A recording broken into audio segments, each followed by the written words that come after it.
Good afternoon, students. Today's our topic is collisions. What are collisions? Its types and expression of collision in one dimension. Firstly, what is collision? Collision क्या होती है? जब दो object एक दूसरे से टकराते हैं, कोलाइड करते हैं, तो हम उसको बोलते हैं collision. Collision मीन्स जब दो ऑब्जेक्ट एक दूसरे से टकराएंगे, that is known as collision. For example, मान लो दो कार रोड पर जा रहे हैं, एक कार ने दूसरी कार को पीछे से जाकर हिट कर दिया, तो जो कार दूसरी कार से जाकर टकरा रही है, दैट मीन्स दोनों के बीच में क्या हो गई? Collision. Next, it's types. There are 3 types of collisions. Firstly, elastic collision. Second one is inelastic collision. Third one is completely inelastic collision. What is elastic collision? वो वाली collision जिसमें दो गाड़ियाँ एक दूसरे से टकरा रही थी, अगर उनके टकराने से पहले की काइनेटिक एनर्जी उनके टकराने के बाद की काइनेटिक एनर्जी के इक्वल है, तो हम बोलेंगे कि जो कोलिजन है that is elastic collision. Before collision kinetic energy is equal to after collision kinetic energy. अगर उनकी काइनेटिक एनर्जी टकराने से पहले भी उतनी थी, टकराने के बाद भी सेम रह रही है, that collision is known as elastic collision. And second one is inelastic collision. जे भी बच्चे सेम केस है, दो कार या कोई भी चीज़, कोई भी ऑब्जेक्ट हम ले सकते हैं जो एक दूसरे से टकराएंगे. अगर उनके before collision and after collision की काइनेटिक एनर्जी सेम ना हो, उनकी एनर्जी या तो कम हो जाए या ज़्यादा हो जाए, मतलब उसमें कुछ ना कुछ चेंज हो जाए, उनकी इनिशियल काइनेटिक एनर्जी जो बिफोर कोलिजन की है वो अलग हो और टकराने के बाद की काइनेटिक एनर्जी की वैल्यू चेंज हो जाए, वो सेम ना रहे, तो उस कोलिजन को हम बोलेंगे inelastic collision. What are inelastic collisions? जिसमें before collision and after collision energy की वैल्यू सेम ना रहे, that collision is known as inelastic collision. Third one is completely inelastic collisions. Completely inelastic collision बच्चे होते तो इनइलास्टिक कोलिजन ही है, मतलब इसमें kinetic energy before collision and after collision वाली सेम नहीं होगी. बट इसमें क्या चीज़ है कि जब दोनों ऑब्जेक्ट्स एक दूसरे से टकराएंगे, टकराने के बाद वो दोनों ऑब्जेक्ट अलग अलग डायरेक्शन में नहीं जाएंगे, वो दोनों टकराने के बाद दोनों ऑब्जेक्ट्स ऐसे मूव करेंगे कि जैसे दोनों एक ही ऑब्जेक्ट हो. जे फर्स्ट ऑब्जेक्ट था, जे सेकंड ऑब्जेक्ट है, जे फर्स्ट कार है, जे सेकंड कार है, टकराने के बाद दोनों ऐसे मूव करेंगे, एक दूसरे से चिपक जाएंगे जैसे ये दो नहीं सिर्फ एक ऑब्जेक्ट ही हो. इस तरह से अगर मूव कर रहे हैं, एक दूसरे से स्टिक कर जाते, चिपक कर एक दूसरे के साथ चलेंगे और सेम वेलोसिटी से चलेंगे, तो उस कोलिजन को हम बोलेंगे कंप्लीटली इनइलास्टिक कोलिजन. सो ये हमारी तीनों टाइप्स थी कोलिजन्स की. अब हम डिस्कस करेंगे कोलिजन इन वन डिमेंशन का एक्सप्रेशन. हमारे पास वन डिमेंशन में हमने इसके लिए एक्सप्रेशन निकालना है. कंडीशन क्या ली हमने? Completely inelastic collision. Completely inelastic collision जैसे मैंने बताया कि इसमें पहले दो ऑब्जेक्ट टकराएंगे, टकराने के बाद वो कुछ इस तरह से मूव करेंगे कि दो की बजाय वो सिर्फ एक ऑब्जेक्ट ही बन जाए, एंड उनकी वेलोसिटी भी क्या रहेगी? सेम. एंड इनइलास्टिक कोलिजन है. इनइलास्टिक मीन इसमें कुछ ना कुछ काइनेटिक एनर्जी चेंज होगी. हमने वही काइनेटिक एनर्जी चेंज के लिए एक्सप्रेशन निकालना है. हाँ जी, अगर हमारे पास मान लो जे m1 ऑब्जेक्ट है, जे ऑब्जेक्ट 1 है जिसका मास क्या है? m1. जितनी वेलोसिटी से ये जा रहा है उसकी वेलोसिटी हमने ली v1i. v1 क्योंकि फर्स्ट ऑब्जेक्ट है, फर्स्ट की वेलोसिटी, i मतलब इनिशियल, f हम यूज़ करेंगे फाइनल वेलोसिटी के लिए. आई इनिशियल के लिए डिनोट कर रहे हैं, एफ फाइनल के लिए, 1 फर्स्ट ऑब्जेक्ट के लिए, 2 सेकेंड ऑब्जेक्ट के लिए। एंड जो दूसरा ऑब्जेक्ट है वो जहाँ पर रेस्ट पोजीशन में है, या फिर हम कह सकते हैं second object is in stationary position. Stationary and rest mean same position है कि वो वहाँ पर रुका हुआ है। अगर कोई चीज़ रेस्ट में होती है तो उसकी वेलोसिटी क्या होती है, 0। हमने दूसरे ऑब्जेक्ट की वेलोसिटी को डिनोट किया है b2f, b2i। b22 mean second object की velocity, i mean initial velocity. 0 ली है क्योंकि ये ऑब्जेक्ट क्या है, रेस्ट में। जे मैंने इस साइड को एक्स एक्सिस बनाया है, ऊपर को वाई एक्सिस बनाया है। मतलब मैं 2 डिमेंशन में डायग्राम आपको बनाकर दिखा रही हूँ पहले, कि अगर इस तरह से होता नॉर्मली ऑब्जेक्ट्स इस तरह से आते, एक पीछे कार आ रही है, एक आगे खड़ी है। पीछे वाली कार ने अगर आगे वाली को आकर हिट कर दिया तो दोनों कार से अलग अलग डायरेक्शन में जाएंगे। हो सकता है पहली कार इधर जा रही है, दूसरी कार इस साइड में चली जाए। पहली कार का मास तो सेम रहेगा एंड उसकी वेलोसिटी टकराने के बाद वेलोसिटी तो कुछ ना कुछ चेंज होगी। जो वेलोसिटी चेंज होगी उसको हम लेंगे b1f।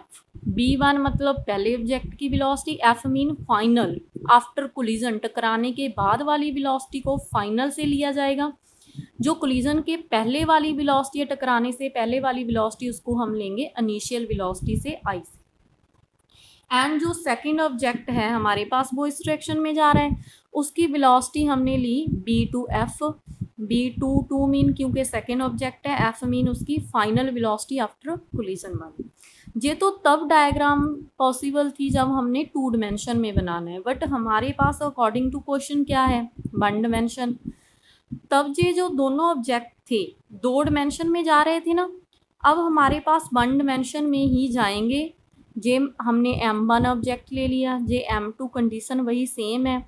m1 ऑब्जेक्ट मूव कर रहा है, m2 ऑब्जेक्ट रेस्ट में है।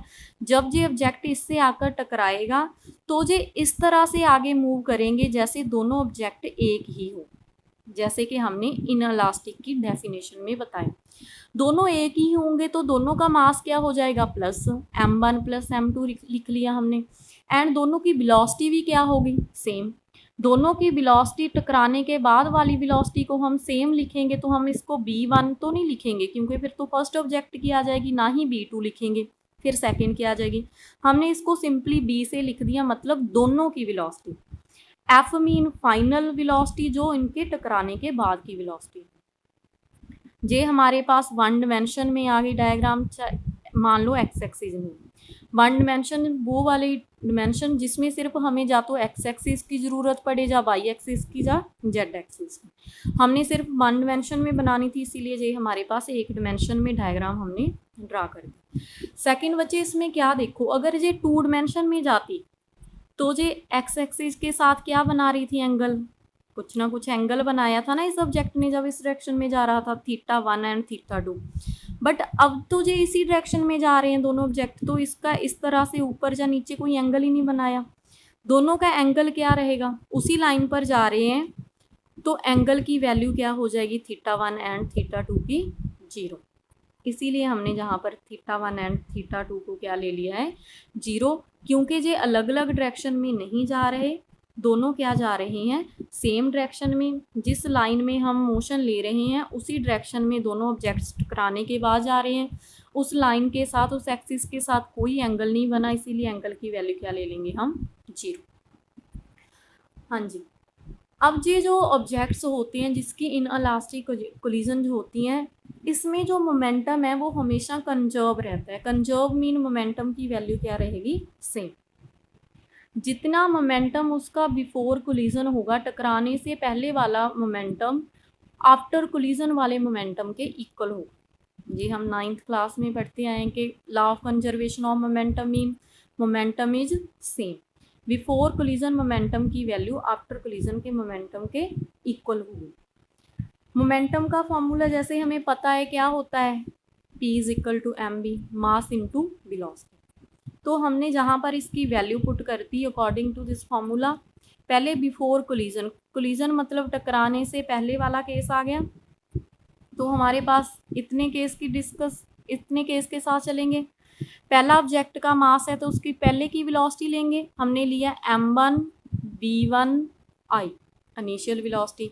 दूसरा ऑब्जेक्ट है तो दूसरे का मास इनटू वेलोसिटी ले लेंगे। ये टकराने से पहले के केस की बात है, m2 b2 आई। जहाँ तक आपको क्लियर हो गया होगा, ठीक है। अब इसमें क्या है, आफ्टर कोलिजन टकराने के बाद क्या आ रहा है, क्या आ रहा है, ये वाली कंडीशन। जब दोनों ऑब्जेक्ट्स टकराने के बाद एक साथ चल रहे हैं, दोनों का मास साथ में हो गया एंड वेलोसिटी उनकी क्या होगी, फाइनल। तो हम इसको जे लिख सकते हैं, चाहे आप साथ में ही लिख दो, m1 bf plus m2 bf, दोनों का मास के साथ फाइनल वेलोसिटी को हमने क्या कर दिया, मल्टीप्लाई।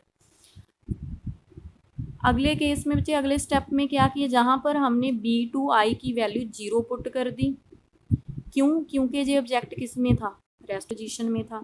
जब इसकी वैल्यू 0 पुट करेंगे तो ये इसको पूरा टर्म 0 बन जाएगी, इसके साथ प्लस करोगे तो ये टर्म क्या रह जाएगी, m1 b1 i। एंड इस केस में से हमने क्या कर लिया, m bf दोनों में कॉमन था, कॉमन निकाल लिया, पीछे क्या रह गया, m1 plus m2 multiply by bf की जहाँ से वैल्यू निकालेंगे तो ये m1 प्लस m2 नीचे आकर किसका हो गया, डिवाइड का, ये bf की वैल्यू निकल आई। जे हमने bf की वैल्यू इसीलिए निकाली है क्योंकि हमने एनर्जी में कितना चेंज आया वो निकालना है, उसमें जे वाली वैल्यू हमारी पुट करेंगे। हाँ जी, डेफिनेशन में क्या देखा था कि इसमें जो एनर्जी होती है कुछ ना कुछ लॉस्ट होगी, कुछ ना कुछ चेंज आएगा एनर्जी में। हमने क्या सोचा कि हमारे पास जो कोलिजन के पहले वाली काइनेटिक एनर्जी एंड बाद वाली काइनेटिक एनर्जी है, हम पहले वाली एनर्जी से बाद वाली माइनस कर देंगे। जब हम इसको माइनस करेंगे, अगर हमारे पास आंसर प्लस में आ गया, अगर हमारे पास आंसर प्लस में आएगा, इट मीन्स बड़ी में से छोटी माइनस करेंगे तभी आकर +1 आएगा, प्लस में आंसर आएगा। इट मीन्स इनिशियल एनर्जी क्या होनी चाहिए, बड़ी होनी चाहिए। अगर हमारे पास इनिशियल एनर्जी बड़ी होगी, टकराने के बाद वाली एनर्जी छोटी होगी, तो इट मीन्स एनर्जी उसमें से कुछ ना कुछ कम हो रही है। अगर एनर्जी कम होगी तो हम कह सकेंगे कि एनर्जी क्या हो रही है, लॉस्ट। हमने एनर्जी लॉस्ट प्रूव करने के लिए हमने क्या शो करना है, इनिशियल में से फाइनल एनर्जी माइनस कर देंगे और इसकी वैल्यू को, आंसर को हमने पॉजिटिव में लेकर आना है। अब काइनेटिक एनर्जी के लिए एक्सप्रेशन देखेंगे, initial kinetic energy minus final kinetic energy. Kinetic energy का फॉर्मूला क्या होता है बच्चों, हाफ mv², m जहाँ पर मास है, b क्या है, वेलोसिटी। इनिशियल काइनेटिक एनर्जी है तो स्टार्टिंग वाले ये दोनों केस लेने पड़ेंगे। फर्स्टली क्या लिखा, हाफ, पहला ऑब्जेक्ट है तो पहले का मास m1 b1 i की square plus half m2 b2 i की स्क्वायर। दूसरा मास है तो दूसरे का मास ले लिया, माइनस है तो माइनस किया। फाइनल एनर्जी की वैल्यू लिखेंगे। अब फाइनल एनर्जी की वैल्यू में क्या आ जाएगा, फाइनल कोलिजन के बाद ये वाला पॉइंट आ रहा है, हाफ m की जगह मास कितना है, m1 प्लस m2 जहाँ पर लिख दिया, एंड वेलोसिटी क्या है जहाँ पर, bf, तो bf की स्क्वायर कर दिया। इस फॉर्मूले के अकॉर्डिंग हमने एक्सप्रेशन लिख लिया चेंज इन काइनेटिक एनर्जी। अगले स्टेप में अभी हमने जहाँ पर क्या किया, b2i की वैल्यू 0 पुट कर दी क्योंकि रेस्ट पोजीशन में है सेकेंड मास। तो जब इसको 0 पुट करेंगे तो ये सारी टर्म मास m2 से मल्टीप्लाई होकर क्या बन जाएगी, 0, इसीलिए हमने जहाँ पर 0 लिख लिया। बाकी सारा स्टेप सेम है। अब ये जो स्टेप हमारे पास आ गया, हमारे पास सिर्फ ये 2 टर्म्स बच जाएंगे। अब इस टर्म में हमारे पास जो bf है, bf की स्क्वायर, उसमें हम इस इक्वेशन से वैल्यू पुट करेंगे। जे हमारे पास bf की वैल्यू है, जहाँ पर हमें स्क्वायर चाहिए तो हम इसकी स्क्वायर कर कर जहाँ पर पुट कर देंगे। बाकी सारी term as it's 1/2 m1 b1 i square minus 1/2 m1 plus m2 bf square की वैल्यू हमने जहाँ पर पुट कर दी, जहाँ से वैल्यू ली है इसकी।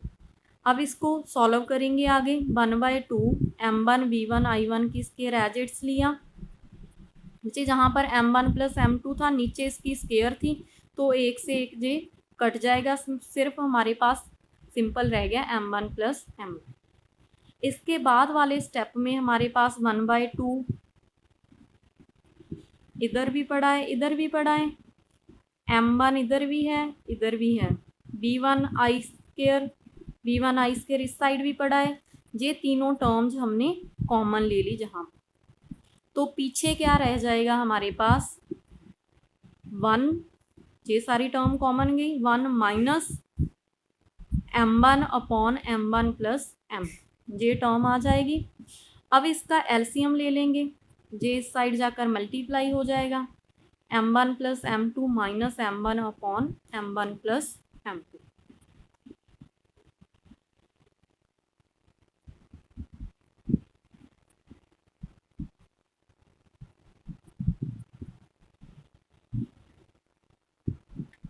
एलसीएम लेने के बाद वो हमारे पास वैल्यू m1 से m1 कटिंग हो गया एंड हमारे पास क्या बच गया m2 upon m1 plus m2।